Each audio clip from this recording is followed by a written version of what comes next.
میں نے آپ کو مثال دی تھی نا، جہاز طوفان میں پھنستا ہے تو مشرک بھی کہتا ہے یا اللہ بچا لے، لیکن کیا وہ لوگ نجات پا گئے؟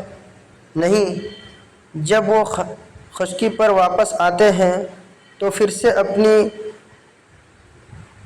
اداؤں کو لوٹ جاتے ہیں، پھر سے قبر کو پکارتے ہیں، پھر سے مزار کی طرف بھاگتے ہیں۔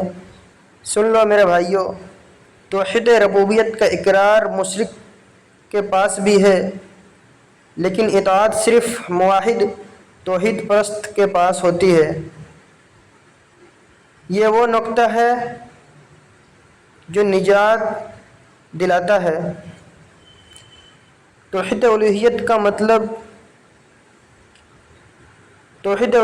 مطلب ہے جیسے اللہ اپنی ذات میں اکیلا ہے، ویسے ہی وہ عبادت کا حق میں بھی اکیلا ہے۔ عبادت کا حقدار کون ہے؟ عبادت کیا ہے؟ عبادت صرف نماز، روزہ، حج کا نام نہیں ہے۔ عبادت کا دائرہ بہت وسیع ہے۔ دعا کس کو پکارنا، نظر و نیاز کس کے نام پر کوئی چیز پیش کرنا، رکوع سجدہ کس کے سامنے جھکنا، امید اور خوف صرف اللہ سے امید رکھنا اور صرف ایک اللہ سے ڈرنا، یہ تمام افعال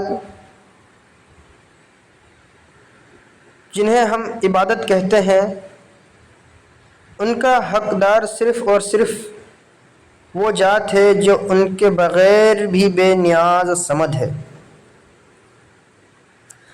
اللہ تعالیٰ قرآن میں فرماتا ہے، سورہ الجن آیت نمبر 18، اور یہ کہ مسجد صرف اللہ ہی کے لیے ہے، پس تم اللہ کے ساتھ کسی اور کو مت پکارو۔ یہ کتنی بڑی حاجت ہے میرے بھائیوں کہ یہ کتنی بڑی حجت ہے میرے بھائیوں، اللہ صاف فرما رہا ہے میرے ساتھ کسی اور کو مت پکارو۔ آئیں اس بات کو دل میں اتار لیں کہ ایک سادہ مگر تکلیف دہ مثال دے رہا ہوں، بلکہ اس طور جیسے ہم نے پہلے دی تھی، اسی طرح جیسے ہم نے پہلے دی تھی۔ فرض کرے ایک ڈیگ بڑی ہانڈی میں پانی ابل رہا ہے، یہ پانی توحید کا پانی ہے۔ آپ اس میں بہترین چاول، گوشت، مسالہ ڈال رہے ہیں، یعنی آپ نماز پڑھ رہے ہیں، روزہ رکھ رہے ہیں، صدقہ دے رہے ہیں۔ کیا وہ کھانا تیار نہیں ہوگا؟ یقیناً ہوگا، لیکن عین اس وقت جب کھانا تیار ہو گیا اور خوشبو پھیلنے لگی، آپ نے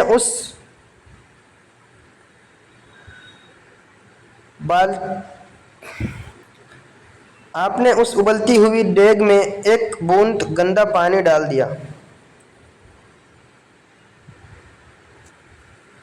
اب کہیں گے، ارے میں نے تو اتنا اچھا کھانا پکایا تھا، صرف ایک بوند گندا پانی ڈالنے سے کیا ہو گیا؟ وہ ایک بوند گندا پانی یعنی شرک آپ کی پوری دیگ کو ناپاک کر دے گا۔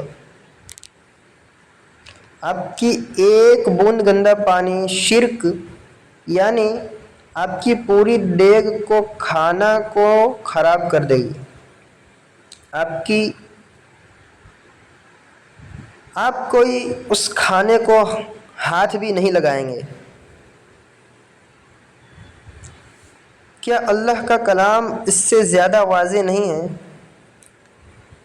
اللہ تعالیٰ قرآن میں فرماتا ہے، اگر تم نے شرک کیا تو یقیناً تیرا سارا اعمال ضائع ہو جائے گا اور تو نقصان اٹھانے والوں میں سے ہو جاؤ گے۔ سن لو میرے بھائیوں، جب اللہ نے اپنے پیارے رسول محمد رسول اللہ صلی اللہ علیہ وسلم کو جو معصوم عین الخطا ہے ان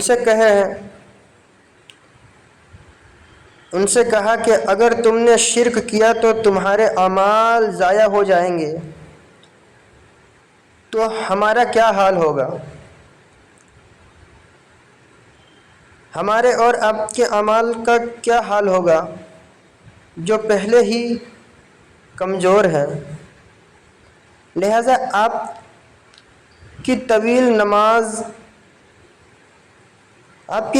نمازی کو، آپ کے محنت حج،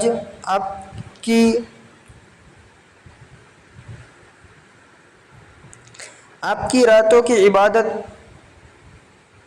یہ سب اس ایک گندے پانی یعنی شرک کی وجہ سے ضائع ہو سکتی ہے۔